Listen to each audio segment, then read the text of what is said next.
जो केरला में बैठा हुआ है। मैंने इसलिए कहा कि कानून कानून कुछ नहीं है, सत्ता आती है तो कानून कैसे बदल देती है, इसका नमूना दिखाने के लिए मैंने कहा कि अगर ये गलत है कि आज वो ताहिर नाम का कोई हुंडा बदमाश जो है मवाली, जिसको गिरफ्तार कर लिया गया है, 10-20 को पकड़ लिया गया है, अगर भारत के कानून के हिसाब से चलेंगे तो ये अगले 5 साल के अंदर छूट के चले जाएंगे और सरकार बदल जाएगी तो इनको कुछ लोग नौकरियां भी देंगे, कुछ लोग इनके घर बार बसाने के लिए भी चले जाएंगे। अब्दुल नजीर मदनी जो कोयम्बटूर बम धमाकों का मास्टरमाइंड है, उसे जेल हो गई है मुकदमा चलने के बाद, लेकिन केरला की असेंबली में ये वामपंथियों और मुस्लिम लीग के गठजोड़ ने एक रेजोल्यूशन पास किया विधानसभा में कि अब्दुल नजीर मदनी साहब जेल में रह रहे हैं, उनका किरदार, उनका चरित्र, उनका बिहेवियर बहुत इंसानों जैसा हो गया है, लिहाजा उन्हें माफी देकर छोड़ दिया जाए। इसलिए मैंने कहा हूं कि जिनको आप गिरफ्तार करते हैं, अगर आपके यहां क्रिमिनल जस्टिस नहीं चलेगा तो ये राजनेता दलाल जो हैं, ये अपने स्वार्थ के लिए किसी को भी छोड़ देंगे और किसी को भी पकड़ लेंगे। लिहाजा हमारी मजबूरी यह है कि जो भी संविधान हमें मिला हम उसे मानने को तैयार हैं। उसमें 142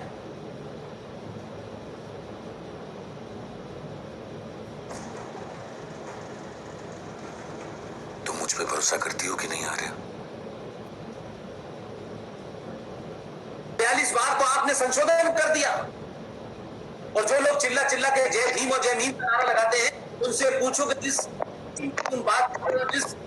बी.आर. अम्बेडकर की अगर आप बात कर रहे हैं, अम्बेडकर के संविधान में तो 142 बार उन्होंने इस देश पे सत्ता रखी, उन्होंने उसमें संशोधन कर दिया।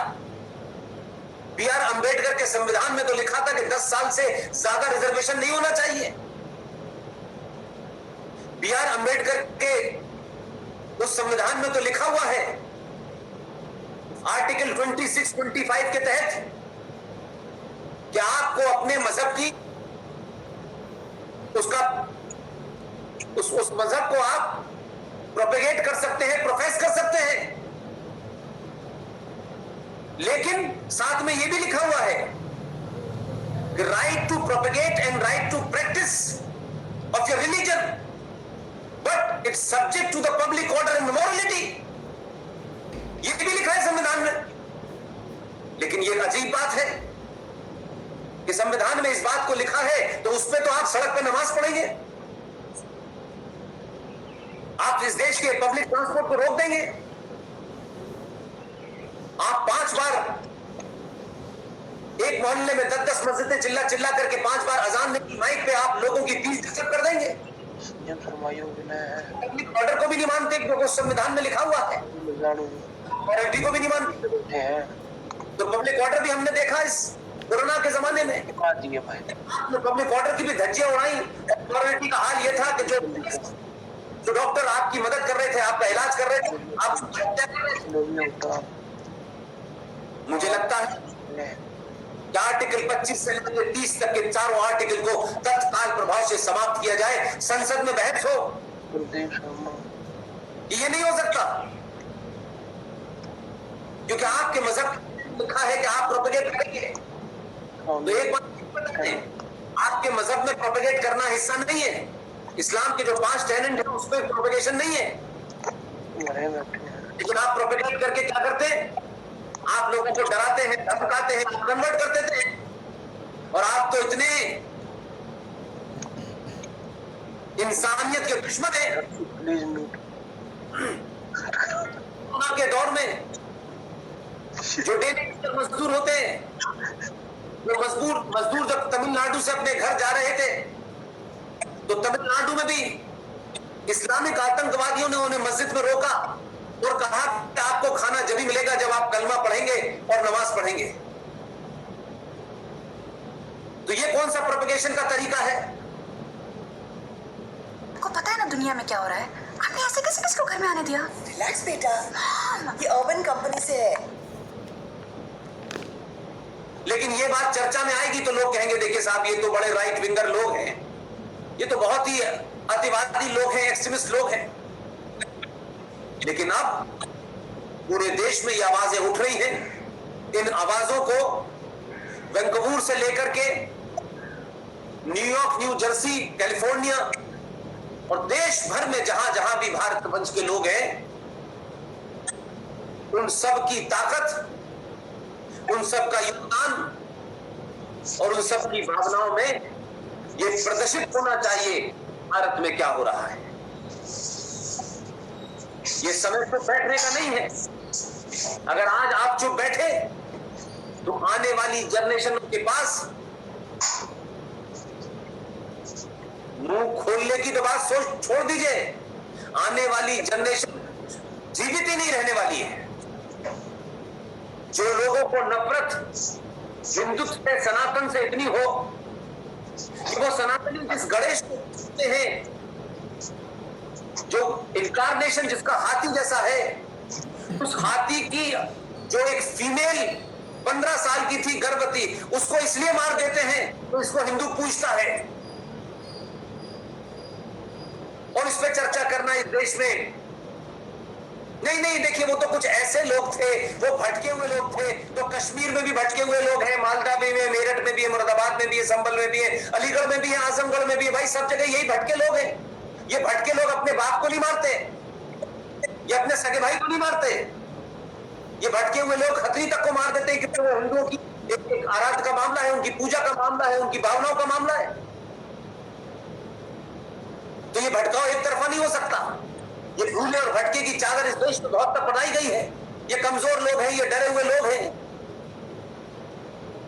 इसलिए मैंने कहा कि अगर लड़ाई लड़नी है तो लड़ाई को आपको एड्रेस करना होगा और लड़ाई के तरीके बदलने होंगे। ये 5000 साल और 10,000 साल पुरानी सभ्यता के डीएनए से आज के जिहाद से आप नहीं लड़ सकते।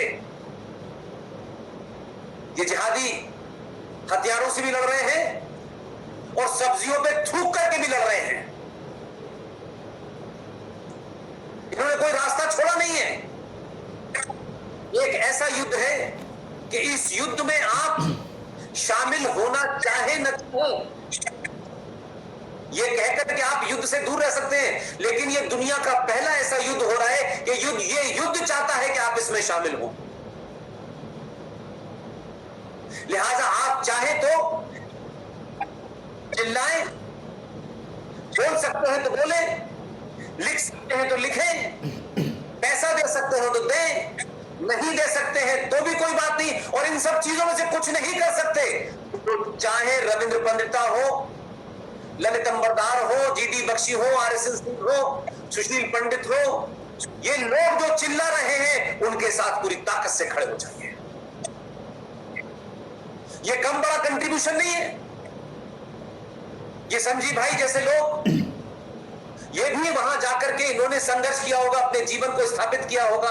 आसान नहीं होता है दूसरे मुल्क में जाकर के वहां स्थापित करना, लेकिन उस स्थापित के बाद ये भी सोच सकते थे कि इनके पास अब कितने 4 मकान और होने चाहिए थे। अपने दोस्तों को बुलाते, अपने भाई बंधुओं को बुलाते, लेकिन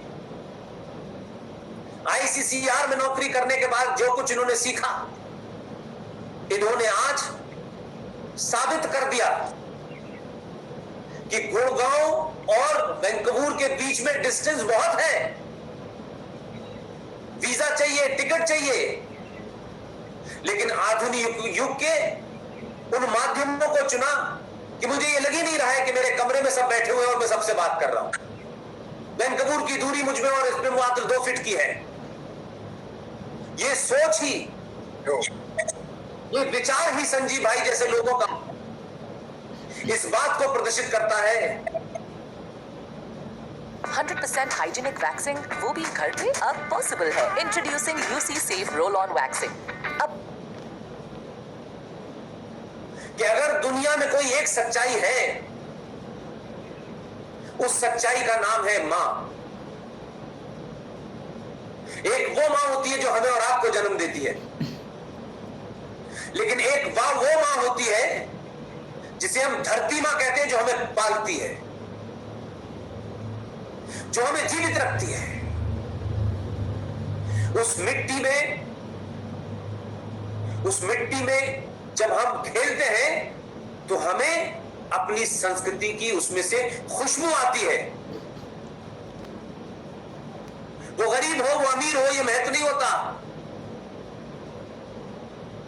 आप सुख सुविधाएं प्राप्त कर सकते हैं, आप आधुनिक युग की चीजें प्राप्त कर सकते हैं, लेकिन गुड़गांव की मिट्टी में जो मजा है नंगे पैर घूमने में, तो वैंकूवर की धरती में नहीं आएगा।